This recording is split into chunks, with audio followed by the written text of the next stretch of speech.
You go talk to Commander Barron. I've had enough excitement for one day.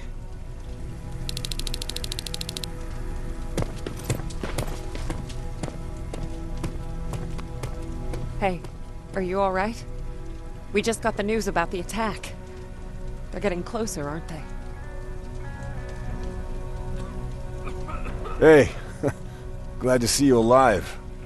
Thanks for sticking your neck out for us. I wanted to tell you that, you know, just in case. Lay still. Don't move. Thanks for getting us out of there, Sergeant.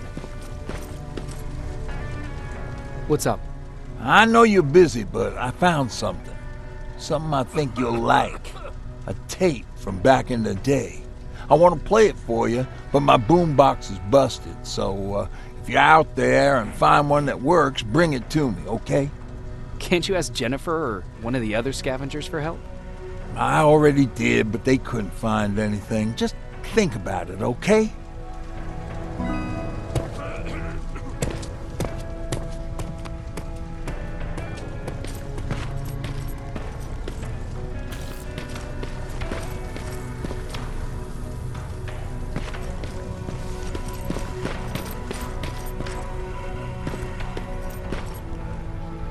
Rivers, you want to explain to me what the hell happened? We lost downtown. I know that much. But how's that possible? What happened to our defense systems?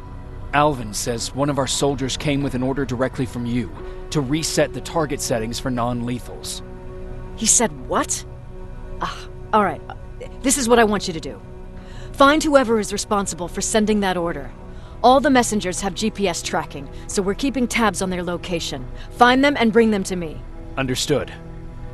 And Rivers, despite what I might say about our resident egghead, I truly have a hard time believing that my men are incompetent. So expect the unexpected. And you know what I mean by that. Do you think the infiltrator's back? We won't be sure until you find those messengers and confirm my suspicion. As soon as you know what's going on, radio me. You want me to break radio silence? They have a head start on us. At this point, we can't afford to lose any time. Who's Perry? You mentioned him before. The best soldier I ever fought beside. He was the one who brought me into the Resistance. It's actually a funny story. Years ago, when I was just a kid, I saw a Skynet drone attacking some guy. Without thinking, I grabbed a rock and jumped on it. The guy was screaming the whole time while I beat the metal to the ground. Only when I was done did I realize he was trying to stop me. Seems you were a tough kid. Life didn't exactly soften me much. To survive, I embraced the savage it made me. He was a resistance scientist, and that drone was one of his projects. So you can imagine he wasn't too happy when I smashed it to pieces. But he wasn't alone. There was this huge guy with a rifle on his shoulder, almost choking with laughter. I sure made his day.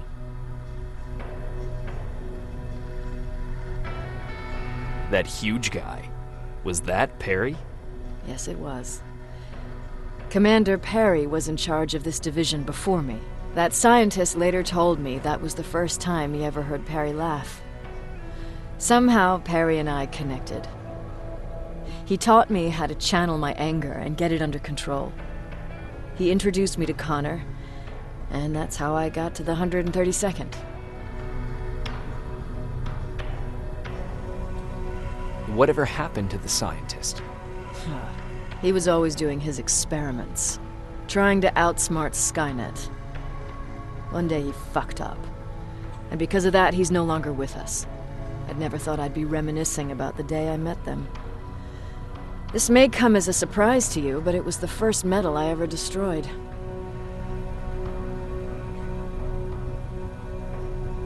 Sounds like you were late in joining the Destroy Skynet campaign. Before that, it was people, not machines. But that's a different story.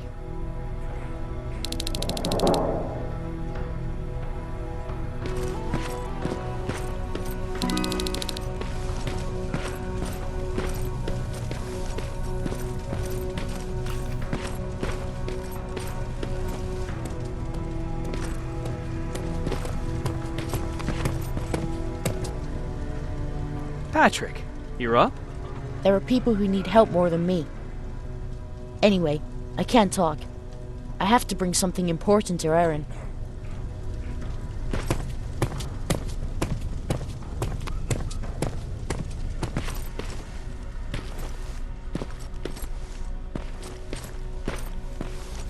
Jacob. How are the wounded doing? The few that came back, they're doing fine. We patched them up, and at this point we're just sitting and waiting. What's on your mind? Ever since you asked me about Peter, I can't stop thinking about him. Like a teenage girl. That's your fault, young man.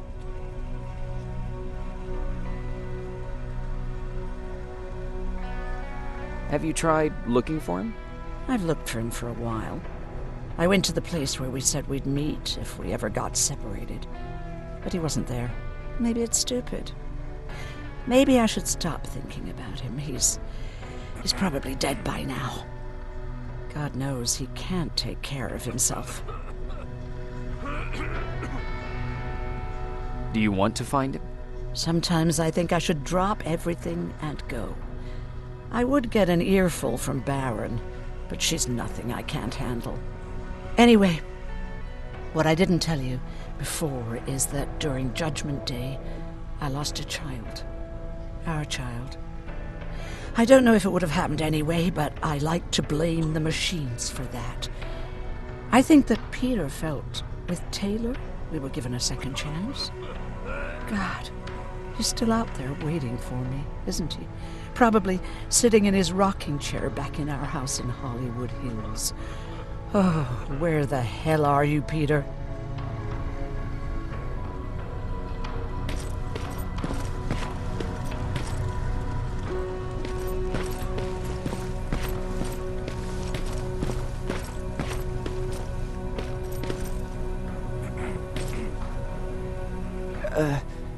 Did you talk to her?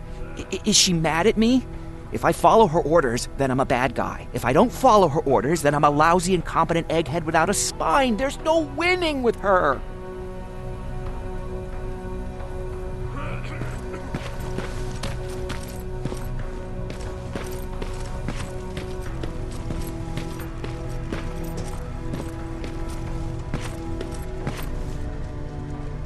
Do you need anything?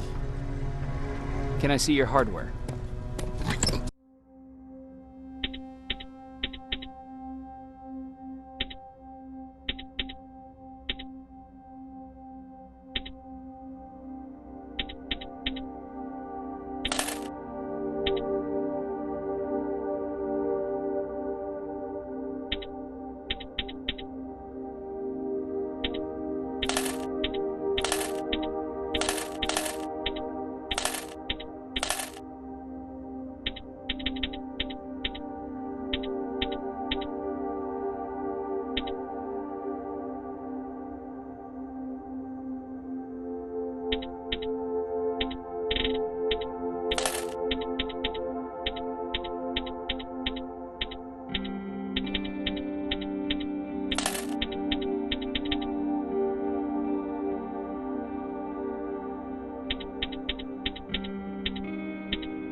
Wasn't expecting to find you here.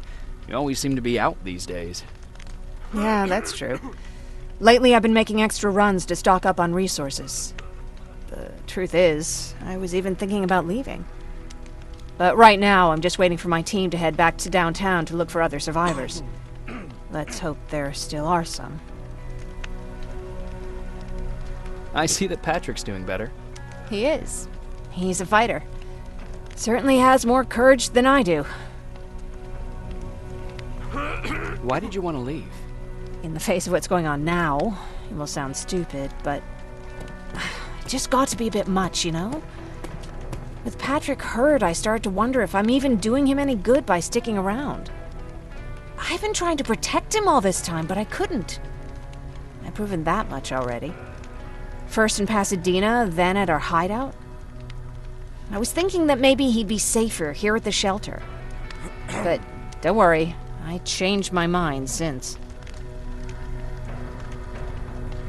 Is there something on your mind? Actually, I have a secret to tell you. You've a fan. Patrick really looks up to you. It's good for him to have a role model. And I don't think he could have chosen better.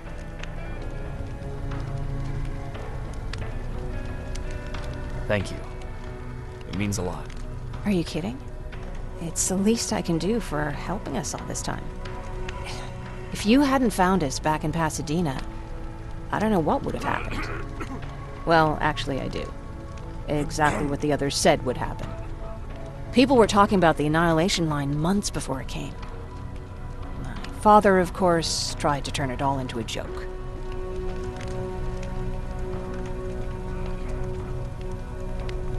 Knowing your father, it couldn't have been a good joke. No, it really wasn't. But I wanted to believe him. I think we all did.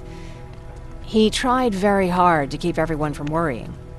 Maybe a little too hard. You could feel the mood change at the house. The community my father tried to build started falling apart. Fewer and fewer people were coming by. And if they did, they weren't always friendly. We started to notice things going missing. Little things at first. People got nervous. And with time, it even got to my father.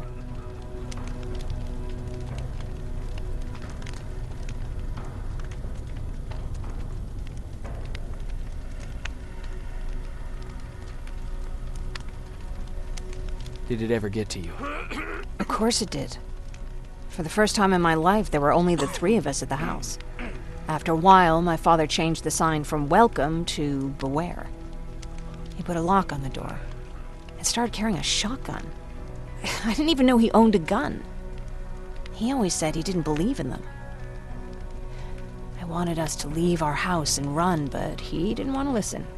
Said it was the only place he could keep us safe. Thanks for letting me spill my guts like that.